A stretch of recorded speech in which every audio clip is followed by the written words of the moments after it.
Junior college, IIT, JEE, NEET academy, seat guarantee program. అంటే మనం అంతా జిడ్డు మొకాలం కదా, కొంచెం ఏదో పౌడర్లు వేస్తున్నారు.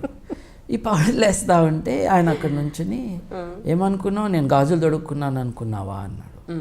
నేను అన్నాను, గాజులు తొడుక్కుంటే తప్పేంటండి, ఈ దేశంలో దాదాపు సగం మంది గాజులు వేసుకుంటారు కదా, మీకేంటి ఇబ్బంది అన్న అంటే ఆయన కొంచెం అవాక్కయ్యాడు అనమాట.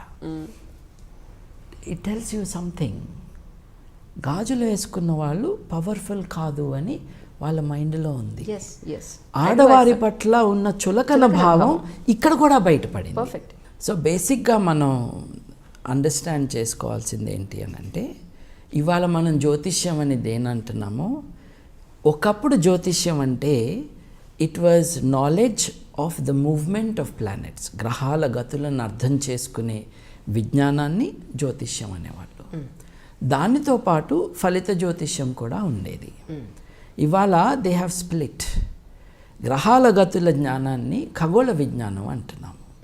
ఏమి మిగిలింది అనంటే, ఆ పిప్పిలో ఏముంది అనంటే ఫలిత జ్యోతిష్యం ఉంది. ఇప్పుడు గ్రహణాలు ఎప్పుడు వస్తాయి, సూర్యోదయం ఎప్పుడు, సూర్యాస్తమయం ఎప్పుడు అన్నది is very obviously a great achievement to be able to say that. But గ్రహాల కారణంగా, గ్రహాల ఇన్ఫ్లుయెన్సు మనుషుల హ్యూమన్ అఫైర్స్ మీద ఉంటుంది. ఎప్పుడు పెళ్ళిళ్ళు జరుగుతాయి, వ్యాపారం ఎలా ఉంటుంది, లేకపోతే మన ఆరోగ్యాలు ఎలా ఉంటాయి అన్నది మటుకు has no basis in any reality. నేను ఇందాక మీకు చెప్పినట్టుగా శ్రీనివాస గార్గే గారు ఒక డిస్కషన్లో మనిషి శరీరంలో 70% 60% నీళ్ళు ఉంటాయి కాబట్టి, మరి చంద్రుడి కారణంగానే అలలు వస్తున్నాయని మీరు ఒప్పుకుంటారు కదా, మరి చంద్రుడి కారణంగా మనిషిలో మార్పులు రావని ఎలా అంటారు మీరు అంటే ఒకటే ప్రశ్న. అయితే చంద్రుడి కారణంగా మనిషిలో అలలు వస్తున్నాయా? లేదే. ఇప్పుడు 60% వేసుకుందాం, 60 కానీ 70% కానీ. మనిషి 100 కిలోల మనిషి ఉన్నాడు అనుకోండి, కాస్త గట్టిగా పెద్దగా ఉన్న మనిషి. మరి నీరేమో లీటర్ నీరు కిలో బరువు ఉంటుంది. అంటే దాని అర్థం ఒక 100 కిలోల బరువు ఉన్న మనిషిలో 60% నీరు అంటే 60 కిలోలు నీళ్ళు ఉండాలి, 60 లీటర్ల నీళ్ళు ఉండాలి. ఏలుగోసి చూడు, నీళ్ళు వస్తాయేమో. ఇదన్నా వాటర్ ట్యాంకా? లేదే. అంటే నీరు ఎక్కడుంది శరీరంలో? అది జీవకణంలో ఉంది. It's not as liquid available for sloshing around. ఇది వాటర్ ట్యాంక్ కాదు. రక్తం ఒక 4 లీటర్లు రక్తం అనుకుందాము, కొంచెం ఎక్కువ కొంచెం తక్కువ అంత ఉంటుంది. విసర్జితం కానీ మూత్రం ఉంటుంది, అది ఎంత ఉంటుంది? లీటర్లు ఉండదు కదా.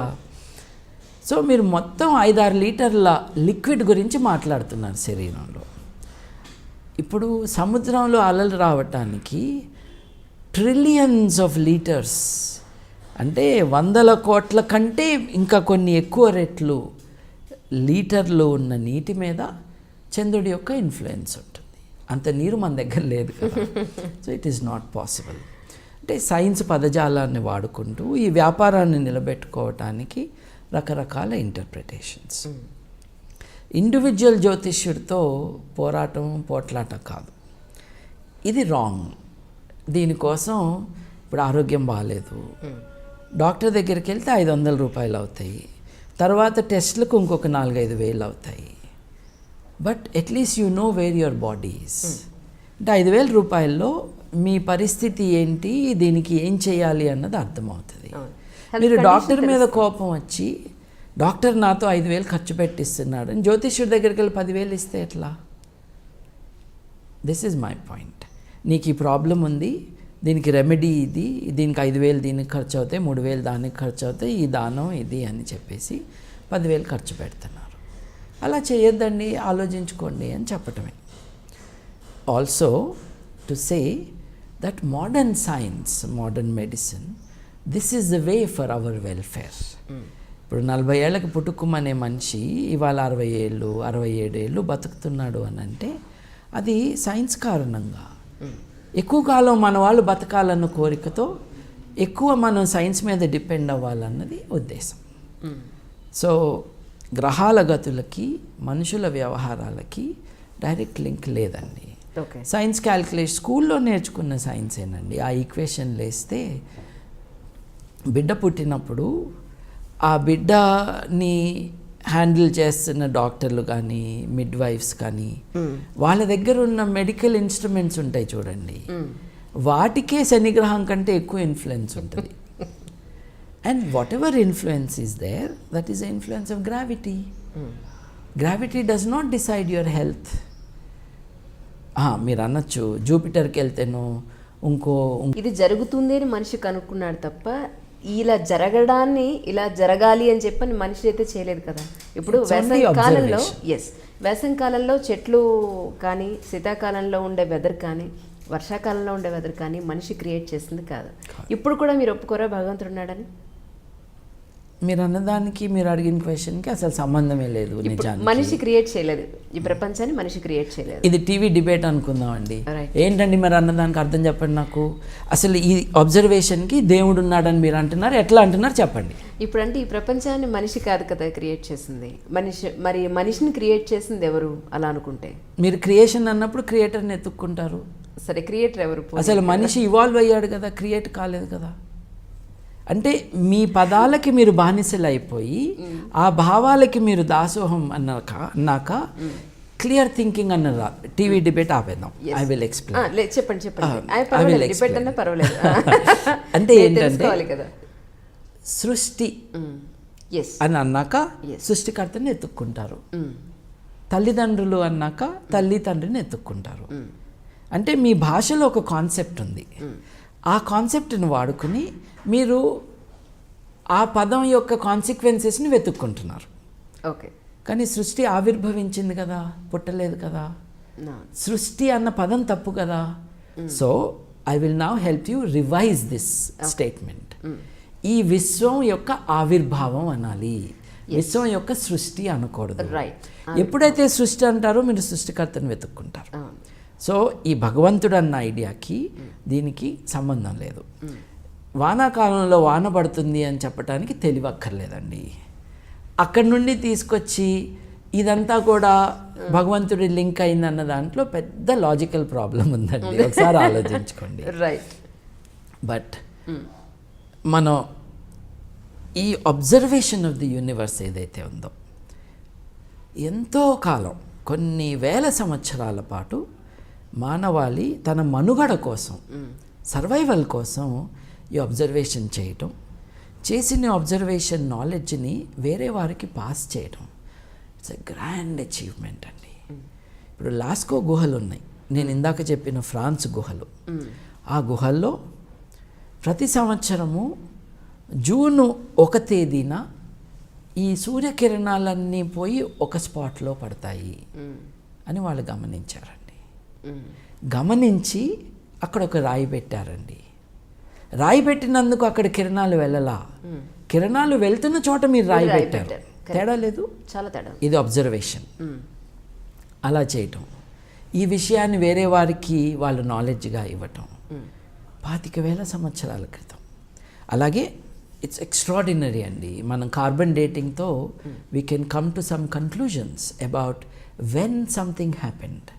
ఇప్పుడు మనకు తెలిసింది ఏంటంటే కొన్ని పెయింటింగ్స్ 25,000 సంవత్సరాల క్రితం ఆరంభించిన పెయింటింగ్స్ మధ్యలో ఆపివేస్తే 4-5 సంవత్సరాల తర్వాత ఆ పెయింటింగ్ మీద కంటిన్యూ చేశారు.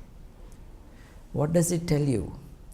It tells you about a continuous civilization, if you can call it civilization, over 10,000 years. ఆపివేసిన ఒక పెయింటింగ్ని కంటిన్యూ చేశారు. ఇప్పుడు మహాభారతాన్ని ట్రాన్స్లేషనే 3 పోయట్స్ చేశారు, వాళ్ళు ఓవర్ 300 years 200 years చేశారు. ఎంత గొప్ప అని మనం అబ్బురపడుతున్నప్పుడు 10,000 సంవత్సరాల పాటు ఒకే పెయింటింగ్ని దిద్దుతూ ఇంప్రూవ్ చేస్తూ ఉన్నారు అని అంటే దాని సిగ్నిఫికెన్స్ ఆలోచించండి. భాష కూడా లేదు, బహుశా ఇంకొక రకమైన ఎక్విప్మెంట్ లేదు, ఇంకొక రకమైన అచీవ్మెంట్ లేదు. అంటే భూమి కూడా ఒక గ్రహమే అనుకున్నప్పుడు మిగతా గ్రహాల్లో ఎక్కడా మనుషులు లేరు కదా, ఈ గ్రహం మీద మాత్రమే ఎందుకు ఉండాలి, అసలు మనిషి పుట్టాల్సిన అవసరం ఏముంది అన్న పాయింట్కి వస్తే మళ్ళీ మీరు ఇంకొక హైపర్ లింక్ నొక్కేసి ఎక్కడికో వెళ్ళారు. ఇప్పుడు civilization is long and it can sustain itself అన్నది మనకు ఒక లెసన్. 25,000 సంవత్సరాల క్రితం సూర్యుడి కాంతి ఇక్కడికి వస్తుంది అని చూసుకుని బొమ్మలు గీశారు అని అంటే అప్పటి నుండి బాబిలోనియన్లో ఒక 6-7 వేల సంవత్సరాల క్రితం చేసిన అబ్జర్వేషన్స్కి ఆ నాలెడ్జ్ అక్యుములేటెడ్ అబ్జర్వేషన్స్ నుంచి వాళ్ళు గ్రహణాల ప్రెడిక్షన్స్కి వచ్చారు. ఓకే, గ్రహణాలు ఎప్పుడు వస్తాయి ఏమిటి అని. 20,000 సంవత్సరాల పాటు మీరు as a civilization, continuous civilization, painting గురించి చెప్పింది అందుకే, అర్థమైంది సార్ నాకు. You accumulate knowledge, then you are able to see a pattern.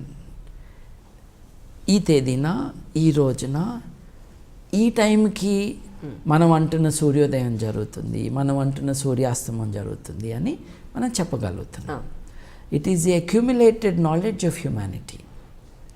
అది బాబిలోనియన్లు they could put together in a tabular column. Tabular column అంటే ఏంటండి? క్యాలెండర్ ఎలా అయితే మనం చేసుకుంటామో ఎగ్జాక్ట్లీ అలాగే. టాబ్యులర్ కాలమ్ అంటే ఏంటండి? రైల్వే టైం టేబుల్ లాంటిది. ఓకే, రైల్వే టైం టేబుల్ చేతిలో పెట్టుకుంటే మీరు రేపొద్దున్న డీరైల్మెంట్ జరగకపోతే ఢిల్లీకి వెళ్ళే ఏపీ ఎక్స్ప్రెస్సో లేకపోతే ఇంకొక్కడికో వెళ్ళే రాజధానియో ఎన్నింటికి మొదలవుతుంది, ఎన్నింటికి బయలుదేరుతుంది, ఎన్నింటికి వస్తుంది చెప్పగలరు కదండి. రైల్వే టైం టేబుల్ నా చేతిలో ఉంది కాబట్టి నీ పెళ్ళి ఎప్పుడు చెప్తాను అంటే కుదరదు. అట్లాగే నీ ఆరోగ్యం బాగాలేదా, విషయంలో మీరు ఖండించింది అక్కడ. ఎగ్జాక్ట్, నీ ఆరోగ్యం బాగాలేదా, రైల్వే టైం టేబుల్ చూసి చెప్తాగు నీ ఆరోగ్యం ఎప్పుడు బాగవుతుందంటే అర్థం ఉందండి? నో. గ్రహాల గతులని మనం ఒక ప్యాటర్న్గా మనం డాక్యుమెంట్ చేసినప్పుడు అది మనకు ఒక ఆల్మనాక్గా కానీ లేకపోతే ఈ గ్రహాలు ఎప్పుడు వస్తాయి, ఇది గ్రహణాలు ఎప్పుడు వస్తాయి, గ్రహాల మూవ్మెంట్ ఏంటని మనం చెప్పగలం. గొప్ప విషయం ఏంటంటే అబ్జర్వేషన్ చేసి we are able to tell us సూర్యాస్తమం అనండి, సూర్యోదయం అనండి, గ్రహణం అనండి, ఇది సూర్యుడి గ్రహణం కావచ్చు, చంద్రుడి గ్రహణం కావచ్చు. గ్రహాల గమనాల్ని చెప్పటం అన్నది is a result of your observation. అంటే ఏంటి? ఇక్కడ కూడా పదాల విషయం చాలా ముఖ్యం. ఒకప్పుడు జ్యోతిష్యం అని ఎవరినన్నారు, దేన్నన్నారు? భారతదేశంలో జ్యోతిష్యం అని దేన్నన్నారు అని అంటే ఆస్ట్రానమీని, ఆస్ట్రాలజీని కలిపి ఒకే పదాన్ని వాడారు. Okay, right. రైట్. నేను ఇప్పుడు మెచ్చుకుంటున్నది కానీ అబ్బురపడుతున్నది కానీ నేనేవన్నాను మెచ్చుకోవటానికి. 10,000 సంవత్సరాల పాటు మానవాళి చేసిన గొప్ప విషయాన్ని చూసి నేను అబ్బురపడుతున్నాను. అది గ్రహాల గతుల యొక్క రిథంని వాళ్ళు డాక్యుమెంట్ చేసి గ్రహణం ఇప్పుడు వస్తుంది, సూర్యోదయం ఇప్పుడు, సూర్యాస్తమం ఇది అని చెప్పగలిగారు. Wonderful. That today is called ఖగోళ విజ్ఞానం. ఇట్ ఈస్ నాట్ కాల్డ్ జ్యోతిష్యం టుడే. ఇవాళ జ్యోతిష్యం అని దేన్ని అంటున్నాము? ఫలిత జ్యోతిష్యాన్ని అంటున్నాము. ఫలిత జ్యోతిష్యం అంటే ఏమిటి? గ్రహాలకి మనుషుల ఎఫైర్స్ మీద ఇన్ఫ్లుయెన్స్ ఉన్నది అని చెప్తున్నాం. దాన్ని ఫలిత జ్యోతిష్యం. ఓకే. దీనికి ఈ నయా జ్యోతిష్యులు ఏం చెప్తున్నారు? గ్రావిటేషన్ ఫోర్స్ ఉంది కదా, గ్రావిటేషన్ ఫోర్సు మనుషుల్లో చేంజ్ తీసుకురాదా అని ఒక సూడో సైంటిఫిక్ క్వశ్చన్ రేస్ చేస్తున్నారు. ఇది నేను రిపీటెడ్గా అడ్రస్ చేస్తూ ఉన్నాను. ఇందాక మీకు చెప్పాను చూడండి, నేను ఫ్రెంచ్ నేర్చుకుంటే నాకేమొస్తుంది అంటే ఫ్రెంచే వస్తుంది రా అని చెప్తాం. అట్లాగే గ్రావిటేషన్ ఫోర్స్ మీ మీద ఏం ఎఫెక్ట్ ఇస్తుంది? గ్రావిటేషన్ ఎఫెక్ట్ ఇస్తుంది. పెళ్ళిళ్ళు కాదు, ఆరోగ్యం కాదు. అప్పుడు ఈయన్నాడు చూడండి, ఇప్పుడు ఎక్కువ మాట్లాడట్లా, శ్రీనివాస గార్గే గారు, ఆయన నాతో ఒక దెబ్బలాట పెట్టుకున్నాడు. దెబ్బలాట పెట్టుకునే ముందు గ్రీన్ రూమ్లో, అంటే మనం అంతా జిడ్డు మొకాలం కదా, కొంచెం ఏదో పౌడర్లు వేస్తున్నారు. ఈ పౌడర్లు వేస్తా ఉంటే ఆయన అక్కడ నుంచుని ఏమనుకున్నావు, నేను గాజులు తొడుక్కున్నాను అనుకున్నావా అన్నాడు. నేను అన్నాను, గాజులు తొడుక్కుంటే తప్పేంటండి, ఈ దేశంలో దాదాపు సగం మంది గాజులు వేసుకుంటారు కదా, మీకేంటి ఇబ్బంది అన్న అంటే ఆయన కొంచెం అవాక్కయ్యాడు అనమాట. It tells you something. గాజులు వేసుకున్న వాళ్ళు పవర్ఫుల్ కాదు అని వాళ్ళ మైండ్లో ఉంది. ఆడవారి పట్ల ఉన్న చులకన భావం ఇక్కడ కూడా బయటపడింది. సో బేసిక్గా మనం అండర్స్టాండ్ చేసుకోవాల్సింది ఏంటి అని అంటే, ఇవాళ మనం జ్యోతిష్యం అని దేనంటున్నామో, ఒకప్పుడు జ్యోతిష్యం అంటే it was knowledge of the movement of planets. గ్రహాల గతులను అర్థం చేసుకునే విజ్ఞానాన్ని జ్యోతిష్యం అనేవాళ్ళు. దానితో పాటు ఫలిత జ్యోతిష్యం కూడా ఉండేది. ఇవాళ దే హ్యావ్ స్ప్లిట్. గ్రహాల గతుల జ్ఞానాన్ని ఖగోళ విజ్ఞానం అంటున్నాము. ఏమి మిగిలింది అనంటే ఆ పిప్పిలో ఏముంది అనంటే ఫలిత జ్యోతిష్యం ఉంది. ఇప్పుడు గ్రహణాలు ఎప్పుడు వస్తాయి, సూర్యోదయం ఎప్పుడు, సూర్యాస్తమయం ఎప్పుడు అన్నది is very obviously a great achievement to be able to say that. But గ్రహాల కారణంగా గ్రహాల ఇన్ఫ్లుయెన్సు మనుషుల హ్యూమన్ అఫైర్స్ మీద ఉంటుంది. ఎప్పుడు పెళ్ళిళ్ళు జరుగుతాయి, వ్యాపారం ఎలా ఉంటుంది, లేకపోతే మన ఆరోగ్యాలు ఎలా ఉంటాయి అన్నది మటుకు has no basis in any reality. నేను ఇందాక మీకు చెప్పినట్టుగా శ్రీనివాస గార్గే గారు ఒక డిస్కషన్లో మనిషి శరీరంలో 70% 60% నీళ్ళు ఉంటాయి కాబట్టి మరి చంద్రుడి కారణంగానే అలలు వస్తున్నాయని మీరు ఒప్పుకుంటారు కదా, మరి చంద్రుడి కారణంగా మనిషిలో మార్పులు రావని ఎలా అంటారు మీరు అంటే ఒకటే ప్రశ్న. అయితే చంద్రుడి కారణంగా మనిషిలో అలలు వస్తున్నాయా? లేదే. ఇప్పుడు 60% వేసుకుందాం, 60 కానీ 70% కానీ మనిషి 100 కిలోల మనిషి ఉన్నాడు అనుకోండి, కాస్త గట్టిగా పెద్దగా ఉన్న మనిషి. మరి నీరేమో లీటర్ నీరు కిలో బరువు ఉంటుంది. అంటే దాని అర్థం ఒక 100 కిలోల బరువు ఉన్న మనిషిలో 60% నీరు అంటే 60 కిలోలు నీళ్ళు ఉండాలి, 60 లీటర్లు నీళ్ళు ఉండాలి. ఏలుగోసి చూడు నీళ్ళు వస్తాయేమో.